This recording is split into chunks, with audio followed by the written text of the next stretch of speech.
اس سے جب جب غفلت ہوئی ہے اور جب جب ہم نے ذہن و دماغ کو اس کی طرف سے پھیرا ہے، اس کے بعد سے حالات نے ہم کو سماج میں بھی گھیرا ہے، ملک میں بھی گھیرا ہے، ضلع میں بھی گھیرا ہے، صوبہ میں بھی گھیرا ہے اور دنیا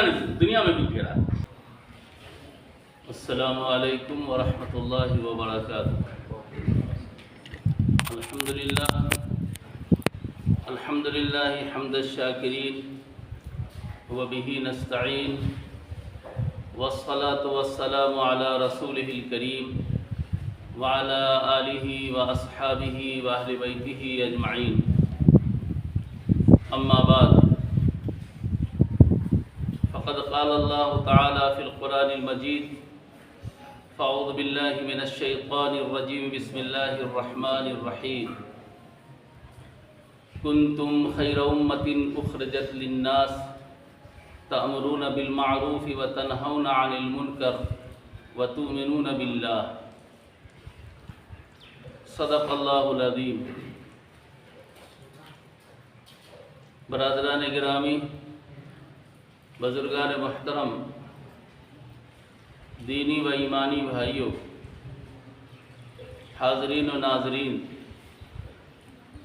اس وقت آپ حضرات کی خدمت میں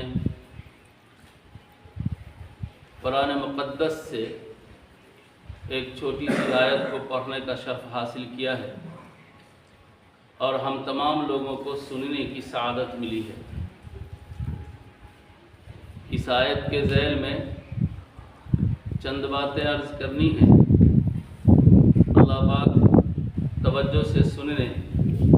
اور اس پر عمل کی قوت اور ہمت نصیب فرمائے۔ یہ ایک طے شدہ حقیقت ہے کہ 550 سال تک زمین کا رشتہ آسمان سے منقطع ہو چکا تھا۔ سیدنا عیسیٰ علیہ نبینا علیہ السلام کے آسمان پر اٹھائے جانے کے بعد تقریباً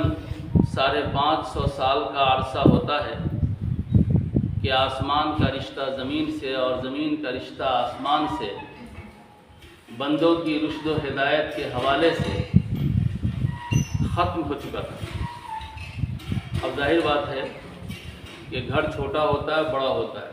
وہ گھر اگر سال بھر 2 سال 6 مہینے اگر بند ہو جائے اور صفائی ستھرائی، نظافت و پاکیزگی کا لحاظ نہ رکھا جائے تو وہ گھر یقیناً گندہ ہو جائے گا۔ ہو ہی جاتا ہے، چاہے آپ جتنا اس کو پیک کر کے رکھیں، بند کر کے رکھیں، لیکن وہ گھر گندہ ہو جاتا ہے۔ یہ پوری کائنات کو ایک بڑا مکان سمجھیں، ایک بڑا گھر سمجھیں، پوری دنیا کو۔ اب اس دنیا میں انسان کے رشد و ہدایت، اس کی صلاح فلاح اور اس کو اچھائی اور سچائی کا راستہ بتانے کے لیے 500 سال تک اور 550 سال تک کوئی پیغمبر نہ آئے، کوئی معلم نہ آئے، کوئی استاد نہ آئے، کوئی ریفارمر نہ آئے تو ظاہر دنیا گندی ہوگی۔ چنانچہ دنیا گندی ہو گئی، اتنی گندی ہوئی کہ لوگوں نے بچیوں کو زندہ دفن کرنا شروع کر دیا، شراب ان کی گٹھی میں پیوست ہو گیا، سود عام ہو گیا، جوا کا بازار گرم ہو گیا اور اختلاف و شقاق اور بات بات میں جھگڑے رگڑے اور لڑائیوں کا ایک طوفان برپا ہو گیا۔ یعنی جتنی گندگی اور جتنی غلاظت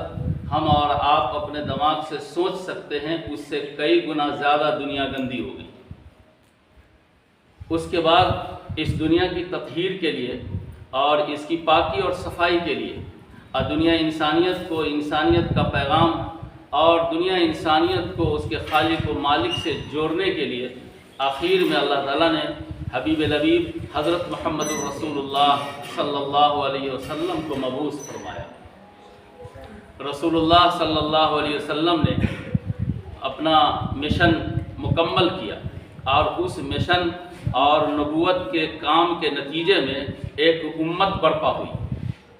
امت، دوسرے جو پیغمبر دنیا میں آئے ان کے ماننے والوں کو قرآن نے قوم سے تعبیر کیا ہے، قوم موسیٰ، قوم نوح، لیکن حضرت نبی کریم صلی اللہ علیہ وسلم نے اپنی محنت اپنی جافشانی اور اپنی قربانیوں کے نتیجے میں جس امت کو برپا کیا اس کو قرآن نے قوم سے نہیں بلکہ امت سے تعبیر کی، اور قرآن کریم نے کہا کہ تم بہترین امت ہو۔ یہ جو امت ہے جس کو امت کہا جاتا ہے، ہمارے اور آپ کے بارے میں کہا جاتا ہے کہ ہم امت محمدیہ ہیں، یہ امت کیا ہے؟ یہ امت کیا ہے؟ یہ امت لفظ سے بنا ہے، اور کے معنی ماں کے ہیں، اور ظاہر ہے ماں تو صرف عورت بن سکتی ہے، مرد تو ماں نہیں بن سکتی۔ حالانکہ حضور کی امت میں جس طرح مرد ہیں عورتیں بھی ہیں، جس طرح عورتیں ہیں مرد بھی ہیں۔ پھر امت اور کا کیا معنی؟ یہاں پر کا معنی ماں کے معنی میں نہیں ہے، بلکہ اصل الشیء، کسی بھی چیز کی اصل اور کسی بھی چیز کی جڑ، یہ ہے کے معنی۔ گویا کہ حضرت نبی کریم صلی اللہ علیہ وسلم کی جو امت ہے، جس کو نبی کریم صلی اللہ علیہ وسلم نے بے پناہ قربانیوں سے برپا کیا ہے، یہ امت پوری دنیا کی صلاح، پوری دنیا کی فلاح اور پوری دنیا کی خیر خواہی اور پوری دنیا کو سچائی کے راستے پر لانے کے لیے جڑ کی حیثیت رکھتی ہے۔ اور یاد رکھیے، جب جب جڑ کمزور ہوگی تو عمارت کے گرنے کا خطرہ رہے گا۔ جب پلر کمزور ہوگا تو عمارت کے گرنے کا خطرہ ہوگا۔ ہمارے اور آپ کے ہاں پیڑ پودے ہیں، اور وہ پیڑ پودے میں ان کے پتوں میں خشکی آتی ہے، سوکھا پن آتا ہے، معلوم ہے کہ فلاں درخت کا پتا سوکھ رہا ہے، تو ہم لوگ اس کے پتے کو ٹھیک کرنے کی کوشش نہیں کرتے، بلکہ ہم اس کی جڑ پر توجہ دیتے ہیں کہ دیکھیں کہیں جڑ میں کوئی کیڑا تو نہیں لگ گیا، یا جڑ کے اندر خشکی تو بہت زیادہ نہیں پیدا ہو گئی، یا جڑ میں جو قوت، جو طاقت چاہیے تھا پیڑ کو پنپنے کے لیے اور ٹھیک رکھنے کے لیے، وہ قوت تو ختم نہیں ہو گئی۔ تو ہم سارے لوگ اپنے گاؤں، سماج اور علاقے کے پیڑ پودے کو ٹھیک رکھنے کے لیے، درست رکھنے کے لیے، اس کی توانائی اور اس کے آب و تاب کو باقی رکھنے کے لیے، اس کے سرسبز اور شادابی کو باقی رکھنے کے لیے ہم اس کی جڑ پر محنت کرتے ہیں، تاکہ جڑ ٹھیک ہوگا تو پیڑ پودا ٹھیک ہوگا، اور یقیناً ٹھیک ہو بھی جاتا ہے۔ بعض مرتبہ ہم لوگ کیڑے کے اندیشے سے، بیکٹیریا کے خطرے سے گرم مار اس کے ارد گرد میں ڈال دیتے ہیں۔ عام طور پر کدو کے پیڑ میں ایسا کیا جاتا ہے ہمارے دیار میں، پھر اس کے بعد کدو کا پیڑ لہلہانے لگتا ہے اور اس کا کیڑا وہاں سے ختم ہو جاتا ہے۔ یہ جڑ پر محنت کیوں کرتے ہیں؟ اس لیے کہ جڑ میں اگر خرابی آ جائے گی تو اس کا پیڑ پودا اور پھل پھول اس کے اندر نہیں آئے گا، وہ باقی نہیں رہے گا۔ تو امت کے معنی در حقیقت جڑ کے ہیں، اصل الشیء کے ہیں۔ جب اس امت کی جڑ میں کمی آئے گی، کوتاہی آئے گی، خرابی آئے گی، غفلت آئے گی، چاہے وہ اعمال کی غفلت ہو، چاہے وہ فکر کی غفلت ہو، چاہے وہ سوچ کی غفلت ہو، چاہے وہ عزم و ارادے کی غفلت ہو، اگر کہیں پر بھی غفلت آئے گی تو یقین جان لیجیے دنیا کے نظام میں اضمحلال آئے گا،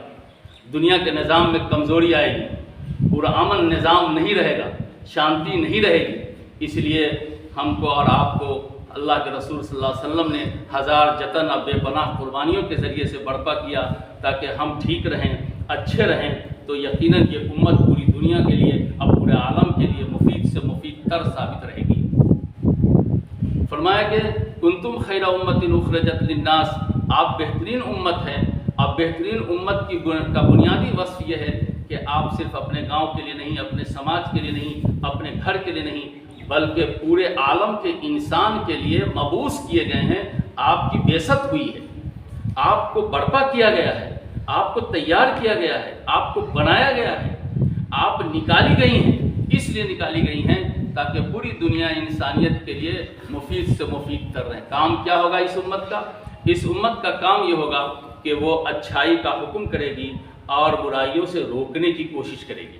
یہ ہمارا در حقیقت نصب العین ہے، یہ ہمارا سلیبس ہے، یہ ہمارا نصاب ہے کہ ہم جہاں کہیں بھی رہیں، اپنے گاؤں میں، اپنے سماج میں، اپنے گھر میں، اپنے محلے میں، مدرسے میں، مسجد میں، تو ہمیشہ ہماری میموری اور ہمارا ذہن یہ کام کرے کہ ہم کون سی اچھی بات بولیں، کون سا اچھا کام کریں، اور کس کی برائیوں کو ختم کرنے کا خود اپنے آپ سے عہد کریں اور اپنے دوست احباب کو اس کے لیے آمادہ کریں کہ یہ غلط بات ہے، یہ غلط چیزیں ہیں، اس سے ہم کو روکنا چاہیے اور رکنا چاہیے۔ اگر یہ کام ہوا تو آپ سمجھیے کہ ہم واقعی امت خیر ہیں، بہترین امت ہے، اور ہم اپنے کام کو جاری کیے ہوئے ہیں۔ اگر ہم نے اس میں غفلت کی اور سستی کی اور ہم نے اپنے سلیبس کو اور اپنے نصاب کو اور نصب العین کو نہیں سمجھا اور اس پر قائم نہیں رہے تو اس کا سائیڈ ایفیکٹ، اس کا رد عمل صرف ہماری ذات پر نہیں ہوگا، صرف ہمارے سماج پر نہیں ہوگا، بلکہ اس کا رد عمل پورے عالم پر ہوگا، پوری دنیا پر ہوگا۔ یہ ہمارا بنیادی بعثت کا مقصد ہے اور اخراج کا مقصد ہے اور برپا کرنے کا مقصد ہے کہ حضرت نبی کریم صلی اللہ علیہ وسلم کی امت اچھائی کو پھیلانے میں لگے اور برائیوں کو روکنے پہ لگے، حکمت کے ساتھ، دانائی کے ساتھ، بصیرت کے ساتھ، معقولیت کے ساتھ اور فروتنی کے ساتھ، صبر کے ساتھ، تواضع کے ساتھ، عاجزی کے ساتھ، انکساری کے ساتھ، جہاں جیسی ضرورت ہو ویسی قوت کا استعمال کر کے ہم اچھائی کو پھیلانے والے بنے اور برائیوں کو روکنے والے بنے۔ اگر ہم نے اس کام کو انجام دیا تو گویا کہ ہم اپنے نصب پر اور ہم اپنے فرائض پر گامزن ہیں اور ہمارا کام جاری ہے، لیکن ہم نے اس سے غفلت کی تو یقین جان لیجئے کہ اس کا رد عمل بہت زیادہ ہوگا۔ آج ہم نے اسی فریضے کو چھوڑا ہے اور اسی سے منہ موڑا ہے، جس کے نتیجے میں بے احتیاطیاں، غلطیاں، کوتاہیاں بہت بڑھ گئی اور اچھائیاں دب گئی۔ میرے بھائیوں، میرے بزرگوں، ذرا غور تو کریں، ہم اور آپ مارکیٹ سے چاول لا کر گھر میں دیتے ہیں، اس چاول کو ڈائریکٹ عورتیں نہیں بناتی ہیں، بلکہ چاول کو سوپ میں، کسی برتن میں، کسی ظرف میں وہ رکھتی ہے اور رکھ کر کے اس میں سے کنکر چنتی ہے، کالا پن چنتی ہے، دھان کے پتے کو وہ چن کر کے سائڈ کرتی ہے۔ یہ چاول کا منکر ہے، یہ چاول میں غلط چیزیں آ گئی ہیں، وہ ساتھ نہیں پکاتی ہیں، فریش کر کے بناتی ہیں۔ بس اسی طریقے سے عالم میں، کائنات میں، سماج میں جہاں اچھائیاں ہوں گی وہاں خرابیاں بھی ہوں گی۔ اس امت کا فرض یہ ہے کہ خرابیوں کو دور کرنے کی کوشش کرے اور اچھائیوں پر قائم رہے۔ یہ اس امت کا سبق ہے، یہ اس امت کا نصب العین ہے، یہ اس امت کا بنیادی فریضہ ہے۔ اس سے جب جب غفلت ہوئی ہے اور جب جب ہم نے ذہن و دماغ کو اس کی طرف سے پھیرا ہے، اس کے بعد سے حالات نے ہم کو سماج میں بھی گھیرا ہے، ملک میں بھی گھیرا ہے، ضلع میں بھی گھیرا ہے، صوبہ میں بھی گھیرا ہے اور دنیا میں بھی گھیرا ہے۔ اس لیے ہم میں کہ ہر آدمی کی ذمہ داری ہے کہ ہم اچھائی کو پھیلانے والے بنیں اور کمی کوتاہی اور خرابیوں کو دور کرنے والے بنے۔ اگر ہم نے اپنے آپ کو اس نظام پر قائم رکھا تو یقین جان لیجیے ہم سب کی ملی جلی کوششوں سے اچھائی کو فروغ ملے گا، سچائی کو فروغ ملے گا اور کوتاہی اور غلطیاں دفن ہوں گی، ختم ہوں گی۔ ہم اسی لیے اس دنیا میں آئے ہیں، ہمارے آنے کا بنیادی مقصد ہی یہی ہے کہ ہم دنیا کی تطہیر کرتے رہیں، اس کی صفائی ستھرائی کرتے رہیں۔ جناب محمد رسول اللہ صلی اللہ علیہ وسلم کی وساطت سے اس امت کو صرف اور صرف اس کام کے لیے برپا کیا گیا تھا۔ آج اس سے ہم نے اور آپ نے تھوڑی سستی کی ہے، تھوڑی اپنی ذمہ داریوں سے اپنے آپ کو علیحدہ کیا ہے، جس کے نتیجے میں آج ملکی منظرنامے میں، صوبائی منظرنامے میں، عالمی منظرنامے میں احوال بہت مشکل ترین ہوتے جا رہے ہیں۔ اس لیے ہم جہاں ہیں، جس ماحول میں ہیں، اسی ماحول میں ہم غور کریں، فکر کریں کہ سچائیاں، اچھائیاں کیسے پھیلیں گی اور غلطیاں، کوتاہیاں اور برائیاں کیسے دفن ہوں گی۔ اس کے لیے ہم سب فکر کریں گے تو انشاءاللہ برائیاں ختم ہوں گی اور اچھائیوں کو عزت ملے گی، اس کو فروغ ملے گا، اس کی ترقی ہوگی اور ہم سب امن اور سکون کے ساتھ، چین کے ساتھ زندگی گزار سکیں گے اور اللہ کے محبوب ترین بندے بن سکیں گے۔ قرآن کریم میں اللہ تعالیٰ نے اس آیت کے اندر صاف واضح کر دیا، کنتم خیر امۃ اخرجت للناس تأمرون بالمعروف وتنہون عن المنکر وتؤمنون باللہ۔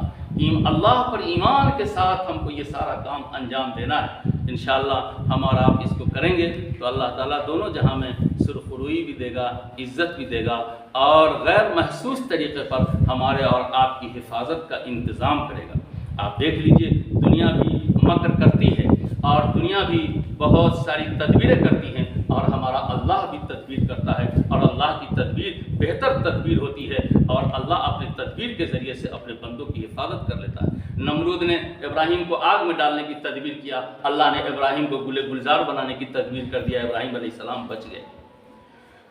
اللہ حاضر قیاس مثالوں کا ایک انبار ہے۔